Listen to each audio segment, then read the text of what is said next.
Halo semuanya, selamat datang di channel yang tidak layak untuk dihina ini. Sebelum kita mulai, atur posisi santainya, seruput kopinya, dan mari kita berkhayal. Berdesir, tiba-tiba saja angin kencang melintas. Seperti hantu, Chu Feng muncul di depan dua penjaga gerbang. Bahkan tanpa mereka sadari, pedang tajam di tangan Chu Feng melesat, dan dia memenggal kepala mereka. Cerot, segera setelah itu, Chu Feng dan Ziling telah membunuh penghalang jalan mereka menuju Fire God Burial Grounds. Mereka yang melihat Chu Feng dan Ziling, tidak peduli apakah itu seorang murid atau seorang tetua, mereka tidak akan ada yang hidup. Mereka semua bahkan tidak mengeluarkan suara apapun, itu sebelum mereka dibunuh oleh Chu Feng dan Ziling.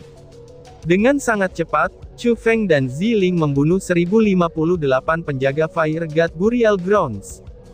Kemudian dengan metode jubah biru dunia spiritual Ziling yang kuat, dia dapat memecahkan lapisan formasi spiritual pembatasan, lalu membuka mekanisme demi mekanisme, dan dengan mudah menyusup ke area inti tempat makam Dewa Api. Makam bawah tanah yang berada di bagian bawah tanah, itu adalah tempat pemakaman Dewa Api. Mereka benar-benar orang yang kaya. Bahkan makamnya dibangun dengan sangat baik. Ada banyak juga struktur utama kekuatan dari kelas 3 saja, itu bahkan tidak semewah ini, ucap Chu Feng. Setelah berjalan ke area inti dari Fire God Burial Grounds, lalu melihat bangunan yang menyilaukan seperti emas dan batu giok, serta ornamen halus dan indah, Chu Feng tidak bisa menahan nafas kekaguman. Sedangkan tentang makam di Fire God Burial Grounds ini, setiap batu nisan mereka adalah patung yang besar. Apa yang dipahat adalah penampilan orang itu sebelum kematiannya, dan di batu nisan yang dicatat adalah kultivasi orang itu ketika hidup. Serta posisi mereka di Sekte Dewa Api, dan semua kontribusi yang telah mereka lakukan untuk Sekte Dewa Api.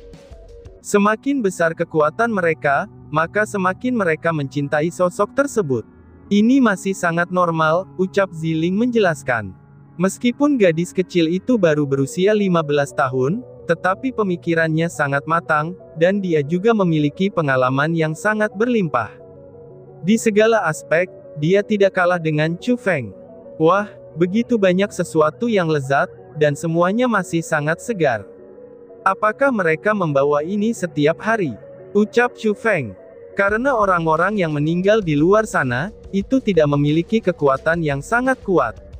Dan itu membuat Chu Feng benar-benar tidak tertarik pada energi sumber mereka. Namun di sisi lain, makanan yang diletakkan di depan batu nisan ini sangat menarik minat Chu Feng. Dia tanpa ragu mengulurkan tangannya untuk meraih mayat itu, dan saat dia berjalan dia langsung memakannya. Dan setelah dia selesai makan, dia melemparkannya. Dan setelah dia melemparkan, dia meraih lebih banyak mayat. Bodoh. Berhentilah makan. Sudah waktunya untuk mulai bekerja. Tiba-tiba saja Ziling berkata sambil mengarahkan pandangannya ke depan. Dan pada saat itu, Chu Feng menemukan bahwa di depan mereka, itu ada sebuah gerbang besar yang muncul. Di gerbang itu ada formasi spiritual yang tidak memungkinkan untuk diremehkan, dan formasi itu diletakkan di sana. Bahkan formasi spiritual itu sangatlah kuat. Ini sudah jelas, itu ditinggalkan oleh seorang ahli. Bahkan jika itu adalah Ziling, dia perlu meletakkan formasi spiritualnya sendiri untuk membukanya. Istriku, kamu jangan takut. Kami memiliki batu pembentukan spiritual. Ucap Chu Feng sambil melambaikan tangannya, dan beberapa batu pembentukan spiritual muncul di tangannya. Hal itu bisa memperkuat kekuatan formasi spiritual, dan itu juga bisa membuka gerbang lebih cepat. Memang benar, dengan teknik formasi spiritual Ziling yang mendalam sebagai tambahan atas bantuan batu formasi spiritual Chu Feng, maka gerbang yang luas itu dapat dengan cepat dibuka. Sing, dan setelah gerbang terbuka, di depan mata Chu Feng, cahaya langsung melesat ke segala arah. Karena di sisi lain gerbang, itu ada 21 makam. Dari sekitar 21 makam itu, di sana terdapat cahaya yang indah. Ternyata cahaya semua itu adalah manik-manik yang sangat besar, yaitu manik-manik mendalam, manik-manik asal, dan manik-manik spiritual. Dari 3 manik-manik itu, jumlah manik-manik mendalam bisa dikatakan yang paling sedikit jumlahnya. Tetapi masih ada setidaknya 4 hingga 500 ribu manik-manik, lalu beberapa juta manik-manik asal, dan untuk manik-manik spiritual, itu tidak terhitung jumlahnya. Mungkin setidaknya ada beberapa ratus juta. Sumber daya kultivasi yang begitu berharga, itu tersebar begitu rata di tanah. Mereka tersebar merata di sekitar 21 makam itu. Benar-benar keuntungan besar kali ini. Aku tidak akan pernah berpikir, bahwa Sekte Dewa Api akan benar-benar mengambil begitu banyak sumber daya kultivasi, itu sebagai persembahan kepada orang-orang yang telah meninggal. Mereka benar-benar bersedia memberi begitu banyak, ucap Chu Feng sambil tercengang. Ini semua dipersembahkan dari kepala sekte sebelumnya, karena dalam sejarah mereka yang membuat kontribusi besar untuk Sekte Dewa Api, itu agar mereka berada di posisi mereka saat ini di Provinsi Song. Sumber daya kultivasi di sini, itu merupakan simbol bagi kekuatan mereka di saat mereka masih hidup. Ini mewakili tidak peduli berapa banyak sumber daya kultivasi yang ada, tidak peduli berapa banyak lagi kekayaan, dan semua itu hanya bisa dilangkahkan di bawah kaki mereka, ucap Ziling menjelaskan. Ziling, coba ceritakan. Untuk kekuatan seperti Sekte Dewa Api, jika manik-manik mendalam digunakan sebagai aset mereka, lalu berapa banyak yang akan mereka miliki? Tanya Chu Feng dengan rasa ingin tahu yang tinggi. Karena pada awalnya, ketika dia melihat para master dari beberapa kekuatan besar mengeluarkan lebih dari 100.000 manik-manik mendalam dengan ekspresi menyakitkan, dia bahkan berpikir bahwa 100.000 manik-manik mendalam itu benar-benar jumlah yang besar, yang tidak bisa mereka keluarkan begitu saja. Tetapi melihat itu sekarang, itu jelas-jelas tidaklah benar. Oh, dari apa yang aku tahu, jika aset villa bergengsi dihitung dengan manik-manik mendalam, mereka harus memiliki 5 hingga 6 juta manik-manik mendalam. Adapun Sekte Dewa Api ini, mereka memiliki warisan yang lebih panjang daripada villa bergengsi, dan mereka telah menjadi penguasa Provinsi Song selama beberapa ratus tahun.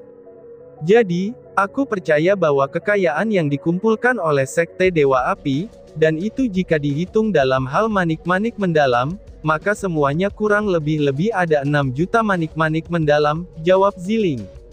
Apa, sebanyak itu? Pada awalnya aku bahkan dengan bodoh berpikir, bahwa menipu lebih dari 100.000 manik-manik mendalam dari setiap kekuatan besar, itu bisa membuat mereka menderita kerugian besar. Setelah sekian lama, ternyata itu hanyalah sebagian dari sudut gunung es saja. Orang-orang yang egois dan pelit ini, bahkan mereka berpura-pura sakit di hadapanku.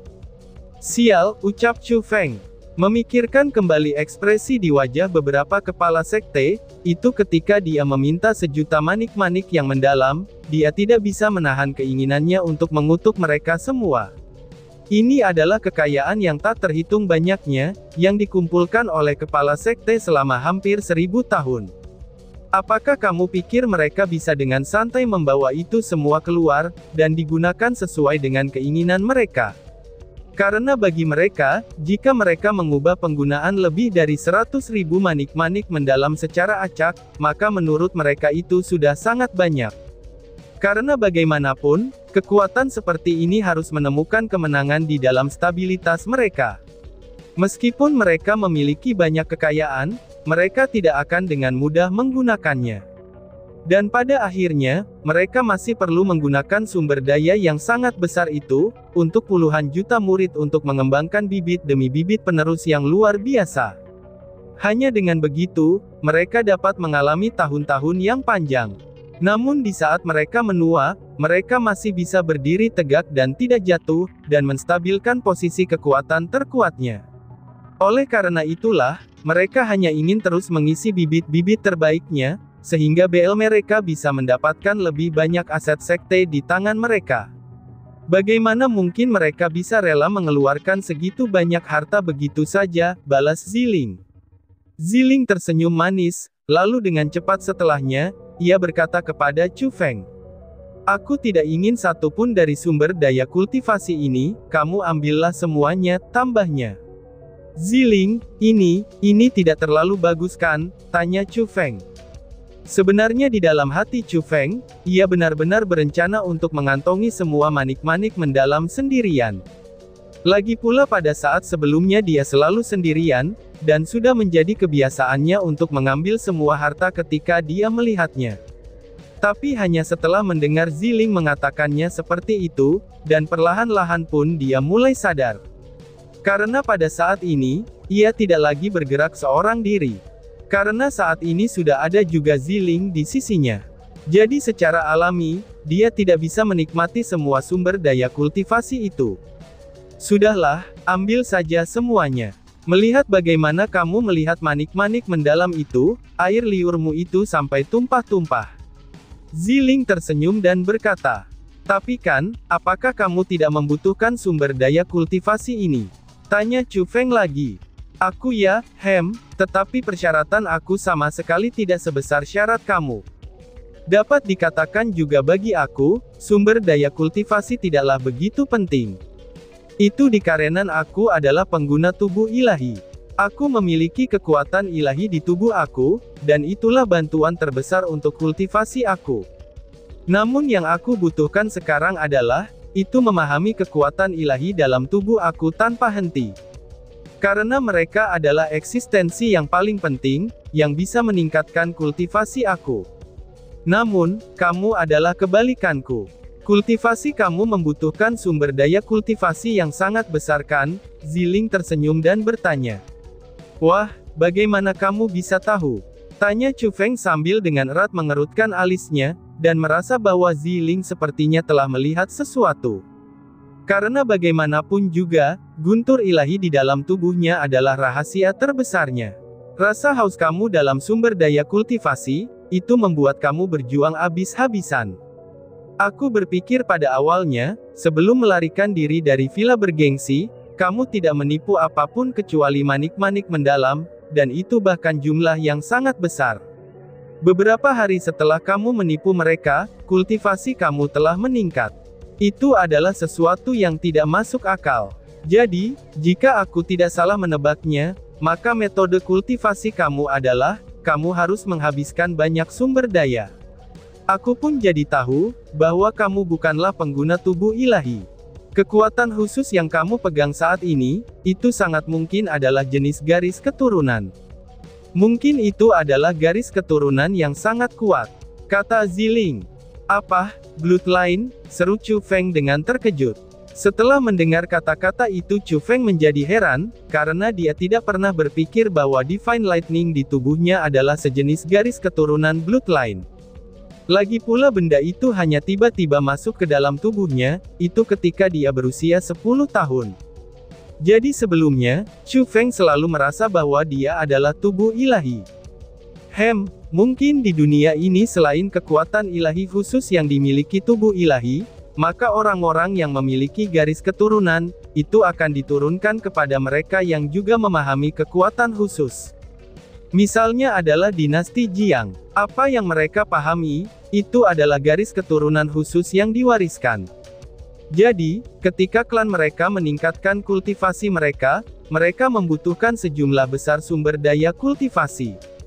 Sedangkan untuk kamu berbeda dari mereka, kata Ziling. Berbeda, bagaimana bisa begitu? Tanya Chu Feng. Jika aku tidak salah, lebih dari 1 juta manik-manik mendalam telah sepenuhnya disempurnakan olehmu. Dan setelah menyempurnakan begitu banyak manik-manik mendalam, kamu yang awalnya berada di tingkat ketiga dari ranah mendalam, itu naik ke tingkat ke-6 dari ranah mendalam. Jika melihat dari hasilnya, maka jumlah sumber daya yang kamu butuhkan sangatlah mengerikan.